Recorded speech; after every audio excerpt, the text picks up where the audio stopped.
Data protection and privacy teams are under more pressure than ever with new laws, AI oversight, data breaches, and the constant expectation to do more with fewer resources. That's why TrustArc built a modern privacy and data protection management platform powered by Arc Intelligence. It unifies your tools, automates the work that slows you down, and surfaces what matters most right when you need it. From guided quick actions to our intelligent assistant, Ask Arc, you get credible, contextual answers backed by expert research, not generic AI guesses. Finally, privacy that works the way privacy pros work. Learn how TrustArc helps teams move faster with confidence at trustarc.com/serious-privacy. That's trustarc.com/serious-privacy.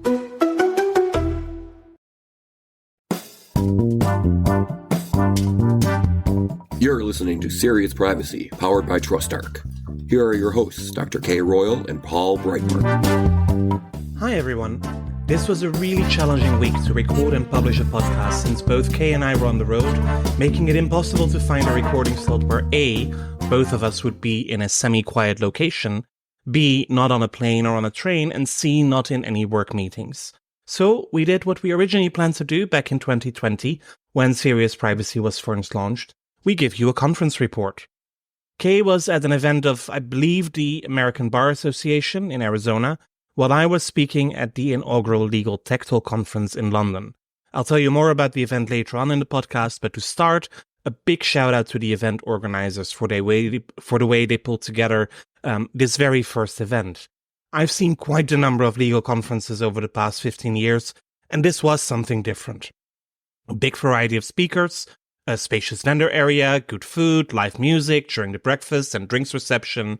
But there is one thing that I'm pretty sure also Kay would be jealous of: a hairdresser and a makeup artist in the speaker room so that you could go on stage being the absolute best version of yourself. So let's talk. As always, my name is Paul Breitbart, and welcome to Serious Privacy. Okay, so this is kind of a weird week for Paul and I as we were both traveling and speaking at conferences. We're going to start with the unexpected question. I love this one. Can you name all the countries in Europe? Naming the countries of Europe. Well, if you talk about the European Union, yes, of course I can. There's only 27 of them, so that is not so hard when looking at a map. And with the European Economic Area, you're adding Norway and Liechtenstein and Iceland. Then you can also add Switzerland, right in the middle of Europe.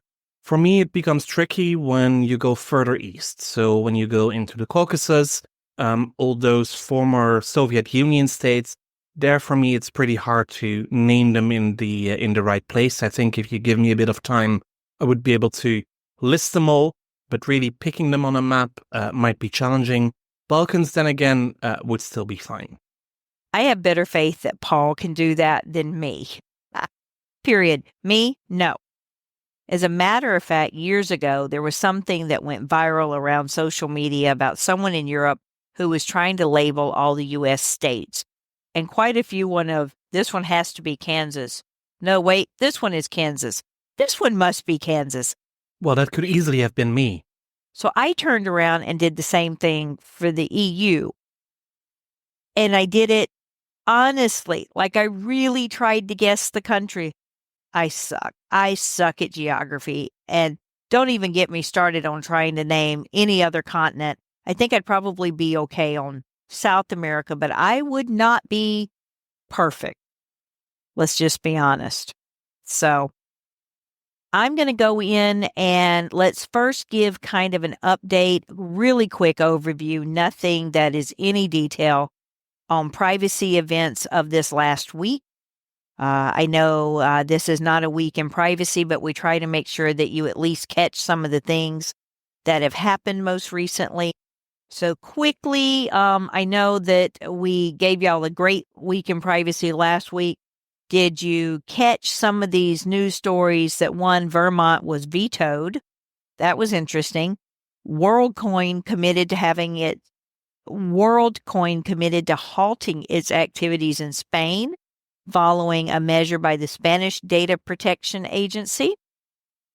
California Attorney General Rob Bonta's bill to strengthen privacy protections for minors faced opposition over the age verification.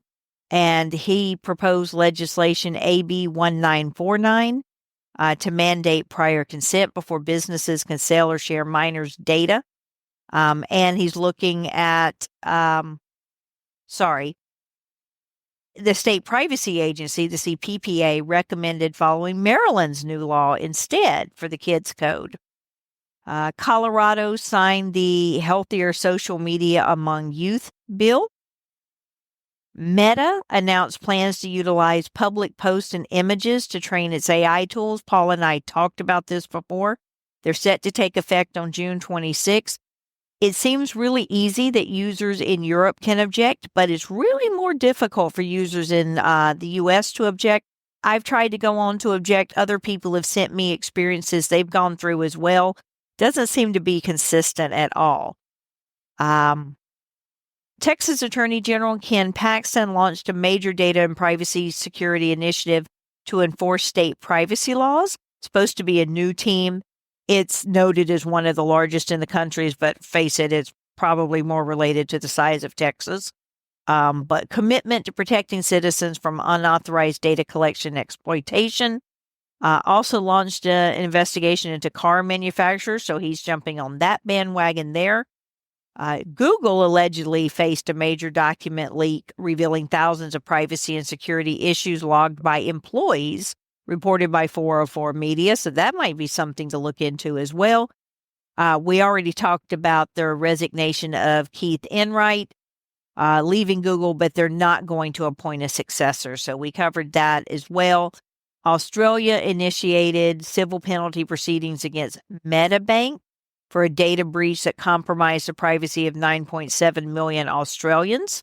That's right after they just had their big privacy awareness campaign, right? So Microsoft also addressed privacy concerns surrounding its recall feature by making it opt-in so it won't capture screenshots or log activity without explicit permissions. But you have to have that Windows Hello authentication to access recall. It helps users easily find past activities using their Copilot and all this. So everything's kind of coming together. To use one, you got to have another. No surprise there. They also faced EU privacy complaints over their 365 education suite in school. Also no surprise there. The Austrian DPA is urged to investigate and potentially impose fines for those. U.S. regulators announced antitrust probes into Microsoft, OpenAI, NVIDIA, focusing on their influence in the AI industry. We'll see where this FTC probe goes. Sometimes good things come out of that. Costco is going to expand its advertising business, leveraging as what's called its vast trove, air quotes here, of customer data. So, Paul, interesting what you hear about that. Well, to be honest, I haven't heard anything about Costco, but that's maybe because it is not really a European brand, or at least not on the mainland here in Europe. But it does remind me quite a bit of Instagram and Facebook having announced that they want to use all their user data, and especially pictures and videos, to train their AI models. I think we mentioned that before as well. Well, here in the European Union, once again, thanks to GDPR, everything is on hold. The Irish Data Protection Commission announced that they have further questions, and as long as they have questions and are looking into whether or not this would be an acceptable use case and a compatible use case, Meta has announced that for now, in Europe, the training of their AI data on pictures from Facebook, Instagram is on hold. And let's see, DuckDuckGo has introduced an AI chatbot with a strong emphasis on privacy, featuring models like the GPT 3.5 Turbo and Anthropic's Claude 3 Haiku. So look for that. I love DuckDuckGo. Venue Sports Partners, Warner Brothers, Discovery, Fox, and Disney have received a follow-up letter from Congressman Nadler and Castro about collusion and consumer privacy over the upcoming sports streaming venture. I hadn't really talked about that one before, so that'd be interesting. And Nocturne, a privacy protocol led by Ethereum, Vitalik Buterin, is shutting down due to regulatory challenges allowing users to withdraw funds until month's end. Interesting there, right? And then if you didn't catch the 5th Annual Global Privacy Benchmark Survey by TrustArc, you need to catch that. So we'll try to make sure that we can get them on a meeting to go through this. They just did a webinar about it. If you missed that, I'm sure they recorded it. You can probably get access to that as well. But we'll also look at bringing them onto the show and talk that. There's always a fabulous report that comes out, right? So we have that. So Paul was in London this week also speaking about AI. I'd love to be able to hear more about that. Paul, tell me, what'd you do? What'd you speak on? Who was there? Yes, Legal Tech Talk in London, in Greenwich near the O2 Arena. So a nice location on the river with views over London's new skyline with all the high rises. But more importantly, lots of lawyers there. According to the organizers, over 2,500 people. Not completely sure that all of them were there, certainly not on day 2, but that's what you often see at conferences. And for me, this was really something different because it was not just a privacy or AI conference. This was really about all of legal tech and also much more about the development of a legal team. One of the things that came up in multiple panels is that finally technology is also catching up for us lawyers. There have been many departments in organizations that have been dedicated software for them already for a long time, including, I would say, the privacy teams in the past decade or so. But for general legal stuff, it has been a lot still of using Word and some file server to get all the documents there, something more fancy, between parentheses, like DocuSign to get things actually signed before they need to go out. But you see that there is a whole range of new tools now coming into the market, and they were also showcased during the event. Quite a bit on e-discovery, trying to make your life easier when you try to compile all those files for court. More legal research available, most notable, obviously, Lexis AI, the new AI offering from LexisNexis. No sponsoring here, but it looked impressive. And also all kinds of whistleblower and other compliance tools to help you collect any whistleblowing signals, but also do the subsequent internal investigations, assign it to the right people, while making sure that everything remains absolutely confidential, certainly for whistleblowing the way it should be. What else did we see? Legal chatbots that could actually also build on top of your internal resources. And that's something that I would be really eager to try. Just imagine that you have your whole trove of guidelines and policies and recommendations that you've given through anyone in the organization, fed into a locally hosted AI tool, and that can then be shared with the business.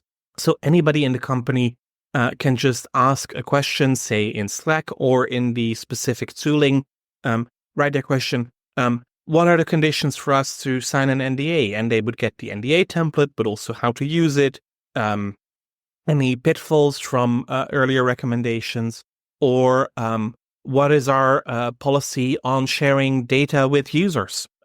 Also, very frequently asked, at least when you are in a privacy team. Also there, it would be really useful to have those things. I think it would save lawyers a lot of time. It would especially save paralegals a lot of time. So that was interesting to see. The other thing that I noticed, especially during the panels, is that you see that, first of all, lawyers are struggling with artificial intelligence. They know it's there. They know more or less what it is. But at what part in the organization should that awareness actually be? Some claim that it's fine if only the paralegals know what AI is and how it works, because they will be doing the actual grunt work anyway, where others were really advocating, and I think I much more agree with that, that the AI work should also be familiar at the very top, that even at board level, everybody should be aware of how generative AI tools are working, what they are doing, what kind of output that they give, how to recognize it, because they are in the end also the ones assuming the risk. The other one is that legal teams are indeed much more becoming an enabler in the business. No longer the ones where you need to get sign-off, where you need to get a stamp of approval, where everybody is scared because, we still need to go to legal and they'll probably say no or come up with all these hoops that we need to jump through. No, actually getting input from legal that's useful for the business. And also they're very happy to see that others are jumping on that enabling mode bandwagon. Final thing where I also think these AI tools could help, that some of which were showcased at the event, is also about reconciling legal risks and deciding whether or not to take them. One of the panelists actually gave the example that it would help to do a comparison between a few countries and then decide on your approach. For example, apparently in Poland, a wet ink signature is still required on most of the important contracts. So you are not allowed to do a DocuSign for those. Is that a risk that you would be willing to take as an organization for a one-off contract of something you want to do in Poland? Or is it something where you actually really want to go and get that wet ink signature and get the contract shipped by courier or not? Tooling can absolutely help. I think Kay and I have spoken about that quite a number of times already.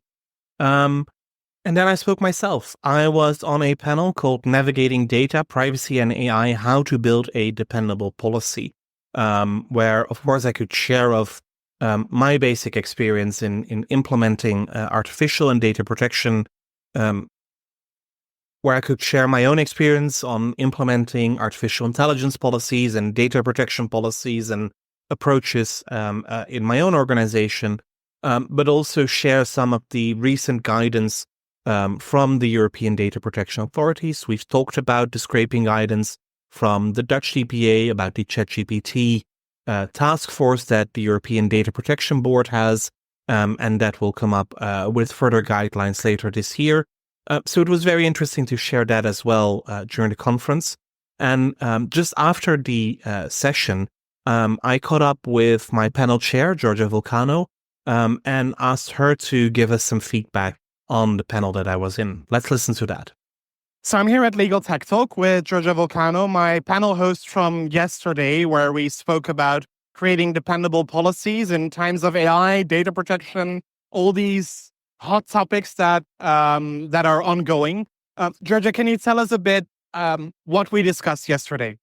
Hi, Paul. Good to see you. So my name is Giorgia Vulcano. I'm an international lawyer working in data protection, AI, and cybersecurity. So yesterday we had quite the talk, right? It was a very interesting conversation looking at this intersection, at this tension between data protection, AI, and data governance more in general. And there was a sense in the room that as AI is becoming more sophisticated, more scalable, more accessible, as lawyers, but more in general as professionals, we are stepping up to make sure that we can balance those risks with also the benefits of the technology and making sure that they're actually being distributed. AI for good is a topic that's coming in more and more. And one of the pieces actually that we discussed also yesterday was around operationalizing ethics, right? And the ethical use of AI, which again, these are topics that are emerging more and more and with more strength and more attention from professionals and users. And so yesterday we really looked also into this intersection between AI, data protection, also IP. That was also a big topic, particularly when we look into Gen AI. We looked a little bit into the legal and regulatory developments that we're seeing within our ecosystem, and not just from an AI perspective, but we also looked into existing data protection requirements and guidances that data protection authorities are issuing, including around data scraping, that professionals should be looking at to better understand also what to expect moving forward. And we were talking about, we had one of our panelists, James Winters, talking a little bit about this tripod approach of people, processes, and technology, which was definitely also a conversation trigger, right? Maybe we can discuss that a little bit more in depth. And what James was also bringing about was the fact that, when we approach data governance, when we approach AI, there are these different aspects that it's important for organizations to consider. When it comes to people, definitely the training part was something that was also very much recurring into yesterday's conversation, right? Making sure that we are prepared, not just as professionals, but also as users, right? We want to make sure that we are using the technology in the right way, that we understand the technology, that we understand its potential, and that based on this knowledge, we can also govern the technology. And also that we understand the boundaries, right? Not just the potential, but also what not to do with certain technology. Absolutely. And that's actually critical, right? Defining, understanding, and finding consensus on what we can and cannot do with the technology, what we want and do not want to do with that technology, and really make sure that becomes also our North Star as we operate. And regarding the processes, a little bit the conversation went towards also leveraging what is the existing governance, what are the existing processes in place. I would also, reinforce using, success stories from the past, right? Including governance that was built for example, data protection compliance, and ensuring that we have that at least as a starting point that we can enrich and tweak also to make sure it reflects the most recent and imposing compliance requirements also from AI. And definitely maybe a piece here also that was discussed was making sure that you have cross-functional teams coming together, finding that consensus, understanding how we can all work together to co-create that governance, and making sure that, again, it balances not only the risk, but also the opportunity that the new tech carries out. And then, of course, the technology piece, right? We really discussed about, again, understanding AI, right? Again, as professionals, as users, perhaps we don't all need to be experts, but at least understand, what are its basics, how does it function, what are the gaps and risks that we may see, and really also leverage the knowledge from our tech teams, right? They're the best ones positioned to help us understand and maybe unpack these definitions and these concepts, and also making sure that we maybe develop a common language together, right? We were talking about this yesterday. What we may understand as specific concepts, perhaps from a technical standpoint, they may have a little bit of a different meaning. So that alignment is also important. And of course, we're both very familiar with privacy technology, privacy management tools. There are hardly any privacy vendors at this legal tech conference. But looking around, there is this host of new tools. It really seems the legal profession is catching up with the rest of the world when it comes to dedicated technology, don't you think? Absolutely. And it's fascinating, right? Because it really reflects this emerging need also from the legal function to start experimenting and exploring what are the available tools to make also our work more efficient in a way, right? And there have been a couple of tools I've been looking around, which I thought were very interesting. One of those was a tool that not only helps with contract management, but also with contract negotiation, with proposing clauses. So there are different inputs here that may be useful to the work of a lawyer, right? Another one was around data discovery, which is also a topic that's becoming more and more relevant, not just to comply with data protection requirements such as DSRs, but also more and more as we are focusing on building strong data governance that are relevant also from an AI compliance perspective. Thank you, Georgia. Enjoy the rest of the conference. Thank you very much, Paul. You too. So that was London's Legal Tech Talk. So Kay, what did you do this week? I believe you were in Arizona. I was speaking at the State Bar of Arizona's annual convention. It was held at the Sheraton Grand at the Wild Horse Pass in Phoenix. Beautiful, beautiful resort if you hadn't been there. Absolutely beautiful. It happened this week. As a matter of fact, they're still going on today, but I'm back home. I spoke on AI. So there's a new tech-focused committee at the State Bar with their different committees that they have. And so we proposed a program on, the title of it was A Journey Through the Labyrinth of AI in Law, to explore the intricacies of AI in the legal field. We talked about AI basics, practical applications, crafting policies, We looked at IP concerns, data privacy, AI misuse. We had 7 speakers. We think we had 1 speaker that wasn't able to be there. Something came up at the last minute. He's a litigator. That always happens. So we started off with essentially just an overview of what AI is. This was a room full of lawyers, people. I think there were 150 there. I don't know. I didn't count. But it was really good. So we had just a basic overview of what AI is. And then we went into, it was kind of a demo section, not really a demo section, but we talked about different AI that this particular litigator, and we had a representative from Thomson Reuters there. He was taking off his vendor hat and speaking as an AI lawyer, but of course also covered their product.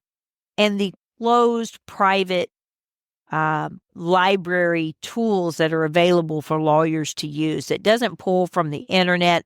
So you're not going to turn in fake case law citations that you should be shepherdizing and validating anyway. But pulling in the tools you can. So everybody in the room was so very excited about, wow, here's some good tools we can use for productivity. Get rid of these mind-numbing, manual, repetitive, time-consuming tasks that maybe technology is better suited to do, like reviewing thousands and thousands of pages of medical records for a personal injury case or something along that line. So everybody in the room was very excited. And then, of course, I come on and I scared the bejesus out of them by reinforcing that there's an ethics duty to protect client data. So sure, you're using that Zoom, summarize the meeting, record it, do the AI summary of it. But was your client on the phone? Were you sharing confidential information? Do you have the right contracts in Zoom to do that? Do you know whether or not your recording is going back to the mothership to train the model? So you still have that duty of technical competence, which is under the American Bar Association Model Rule 1.1, and almost all states have adopted it, including Arizona, where I am still barred and licensed. And you have a duty of technical competence in addition to your duty of professional secrecy. And one thing that law firms seem to not really understand across the board is that your duty of professional confidentiality is not the same thing as the privacy laws that protect data.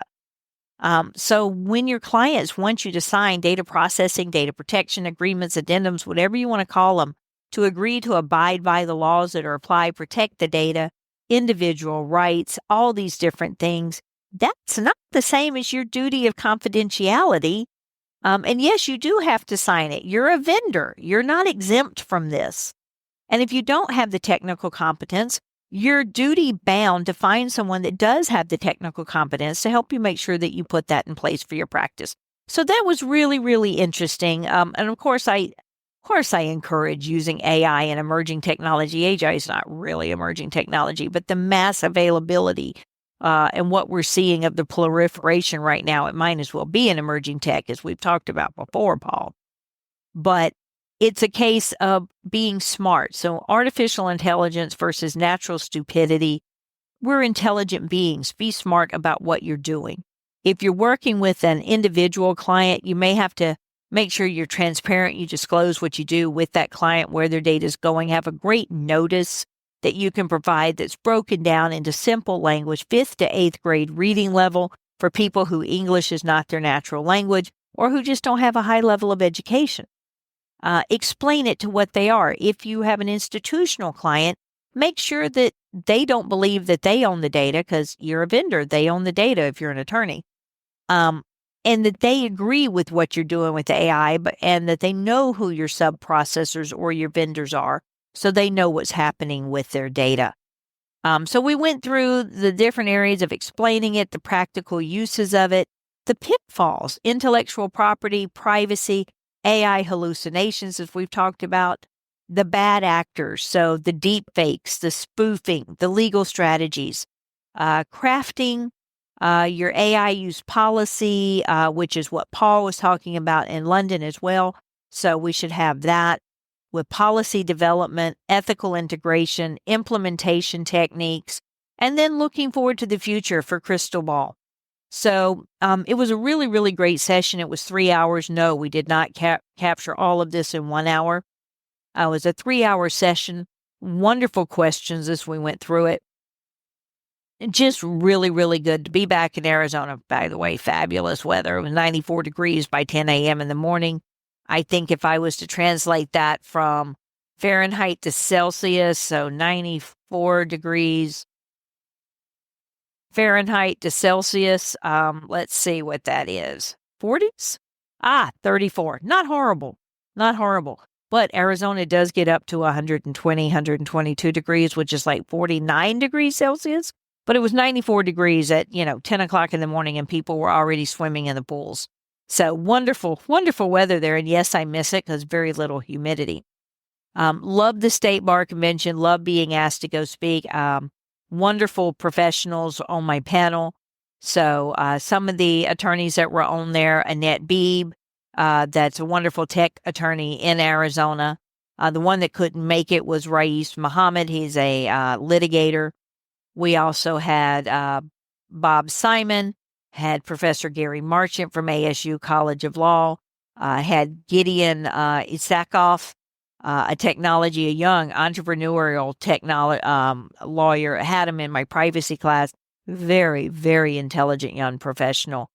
Very cool. Had Ryan Johnson, a privacy officer. He's at Savvis Learning Company now. Very well versed in-house in implementing. He came from the tech side, so IT. So it was very, really cool to have him there. And then the gentleman from Thomson Reuters, whose name slips my mind right now. I apologize for that. But a really great session. It was very well accepted by the thing. I met the new dean of ASU College of Law. Stacy Leeds, absolutely fabulous. Just really enjoyed the whole thing right across the board as far as we go. So that was kind of it for what I did this week.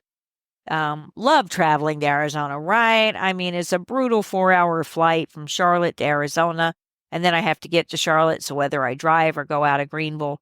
So it was really good, but it was good to be there, good to be back. I should have stayed a few more days. I miss my people in Arizona. But that's kind of what we had happen this week. So you've got some updates on what happened in law.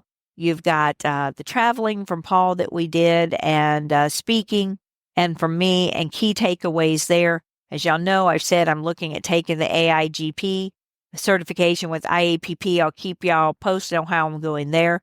I'm actually working with a good friend of mine, Maggie Gleckley, who's also going to be studying for it. We tend to do these things together.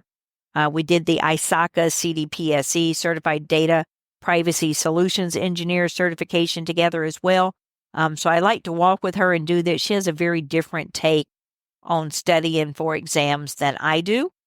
Go figure. And we both tend to do well because we work together on it. So that's it for this week. Paul will give our goodbye, and we'll see if we can't push out a podcast for y'all. Well, it seems we have managed, because this wraps up another episode of Serious Privacy.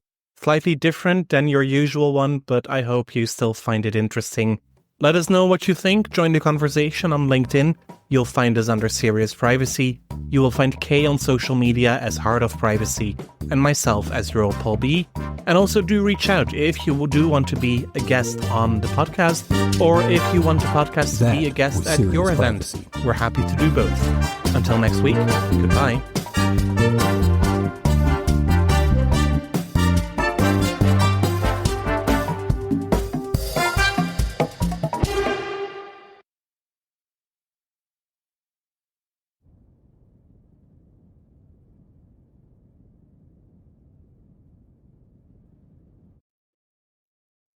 If you're a data protection or privacy professional, you already know the pressure. Non-stop regulatory change, AI oversight, internal demands, and the expectation to somehow stay ahead of it all. And the old patchwork of tools just isn't cutting it anymore. No, that's why TrustArc created a modern privacy management platform powered by Arc Intelligence. The TrustArc platform brings your workflows, evidence, research, tasks, and applications all together in one unified and intelligent workspace, so you don't waste time digging, clicking, or context switching. With Ask Arc, your privacy assistant, you can ask plain language questions about laws, jurisdictions, or even your own program data and get credible, cited answers based on Nimity research and more than 1,000 global laws. It's explainable, transparent, and purpose-built for data protection and privacy. So if you need to add a vendor, create a cookie banner, or start an assessment, quick actions take formally complex tasks, turn them into bite-sized guided workflows to save you time. It's a platform that thinks like you, works like you, and helps you move faster with confidence, whether you're a seasoned DPO or you're just getting started. See how modern privacy gets done. Explore Arc at trustarc.com/serious-privacy. That's trustarc.com/serious-privacy.